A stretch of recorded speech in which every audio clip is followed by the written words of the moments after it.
చేయాలనుకుంటున్న పనులు, చేయకూడదనుకుంటున్న పనులు, చేయాలా చేయకూడదా అని అనుకుంటున్న పనులను ఎలా చెప్పాలో ఇంగ్లీష్లో చూడండి. మనం కొన్ని పనులు చేయాలనుకుంటాం, మరికొన్ని పనులు చేయకూడదనుకుంటాం. ఇంకొన్ని పనులు చేయాలా చేయకూడదా అని అనుకుంటున్న పనులను ఇంగ్లీష్లో వాంట్ టు ఉపయోగించి చెప్పొచ్చు. అది ఎలా తెలుసుకునే ముందు ఫార్ములా చూద్దాం. Subject plus want to plus V1 plus object. Subject తర్వాత వాంట్ టు ఉపయోగించాలి, దాని తర్వాత వెర్బ్ యొక్క మొదటి రూపం, దాని తర్వాత ఆబ్జెక్ట్. ఒకవేళ సబ్జెక్టులు అనేవి థర్డ్ పర్సన్ సింగులర్స్ అంటే he, she, it, Rama, Sita ఇలా ఉపయోగించాల్సి వచ్చినప్పుడు వాంట్ కాకుండా వాంట్స్ టు ఉపయోగించాలి. అర్థమవుతుందా? వాంట్ తర్వాత ఎస్ అనే పదం, ఎస్ అనే లెటర్ చేర్చాల్సి ఉంటుంది. ఓకే, అప్పుడేమవుతుంది formula? Subject plus wants to plus V1 plus object. Okay, ఇక ఉదాహరణ చూద్దాం.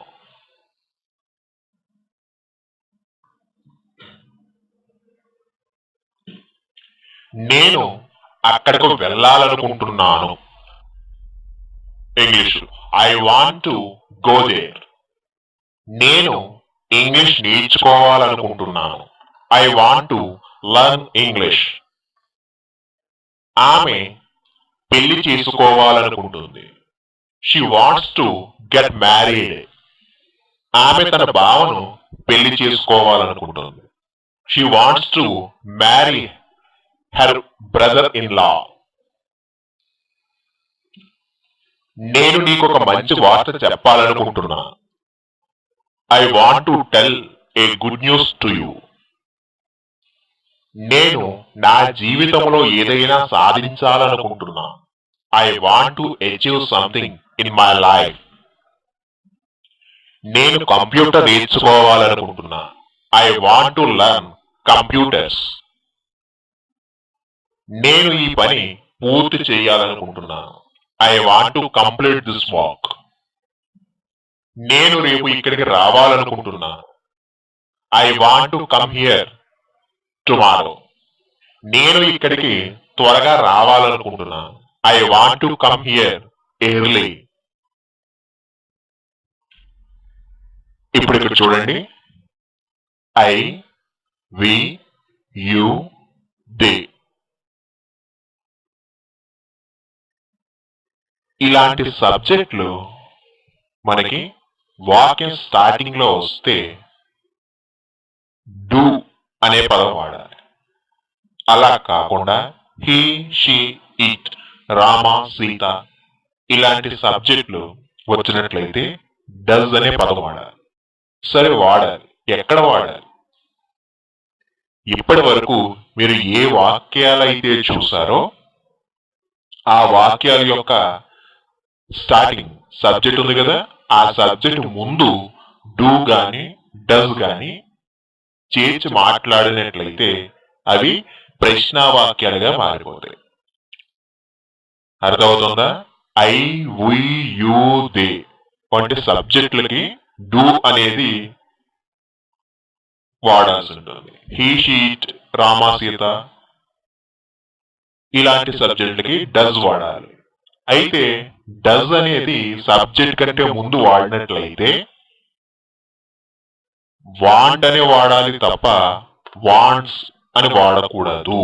ఓకే, ఎందుకంటే డస్ అనేది సబ్జెక్ట్ కంటే ముందు వాడుతున్నాం. ఇలానే గుర్తుపెట్టుకోండి. అలా కాకుండా గ్రామర్ పరంగా వెళ్తే మరలా కొంత డీప్ గా సబ్జెక్ట్ చెప్పాలి. అలాంటి అవసరం లేకుండా ఇది స్పోకెన్ ఇంగ్లీష్ క్లాసులే కాబట్టి సింపుల్ గా గుర్తుపెట్టుకోండి. ఓకే, చూడండి ఇప్పుడు ఆ వాక్యాలు ఎలా ఉంటాయో ఒక్కసారి చూడండి.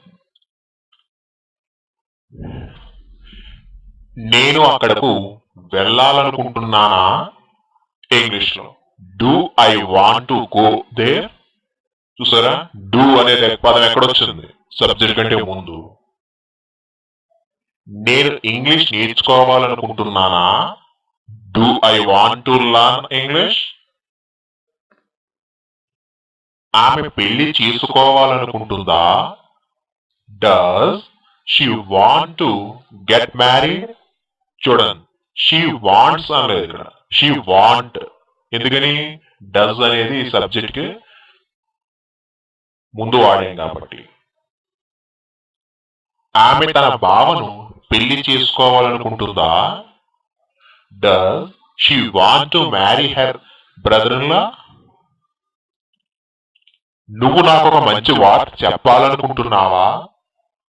Do you want to tell a good news to me? నువ్వు జీవితంలో ఏదైనా సాధించాలనుకుంటున్నావా? Do you want to achieve something in life? నేను కంప్యూటర్ నేర్చుకోవాలనుకుంటున్నానా? Do I want to learn computer? నేను ఈ పని పూర్తి చేయాలనుకుంటున్నానా? Do I want to complete this work? నువ్వు రేపు ఇక్కడికి రావాలనుకుంటున్నావా? Do you want to come here tomorrow? నువ్వు ఇక్కడికి త్వరగా రావాలనుకుంటున్నావా? Do you want to come here early? Okay, ఈ విధంగా మనం డూ, డస్ అనే పదాలు సబ్జెక్ట్ కంటే ముందు వాడినట్లయితే ఇవే ప్రశ్న వాక్యాలు. ఇప్పుడు ఇక్కడ చూడండి, ఐ, వి, యు, దే అనే సబ్జెక్టులకి డోంట్ అనే పదం వాడాలి. He, she, it, Rama, Sita వంటి పదాలకి డస్ నాట్ వాడాలి. ఎక్కడ వాడాలి? సబ్జెక్టు తరువాత డోంట్ గాని డస్ నాట్ గాని వాడినట్లయితే వీటిని నెగిటివ్ వాక్యాలు చెప్పడానికి ఉపయోగిస్తారు అన్నమాట. ఉదాహరణలు చూస్తే అర్థమవుతుంది. చూడండి, నేను అక్కడకు వెళ్ళాలనుకోవడం లేదు. I don't want to go there. నేను ఇంగ్లీష్ నేర్చుకోవాలనుకోవడం లేదు. I don't want to learn English. ఆమె పెళ్లి చేసుకోవాలనుకోవడం లేదు. She does not want to get married.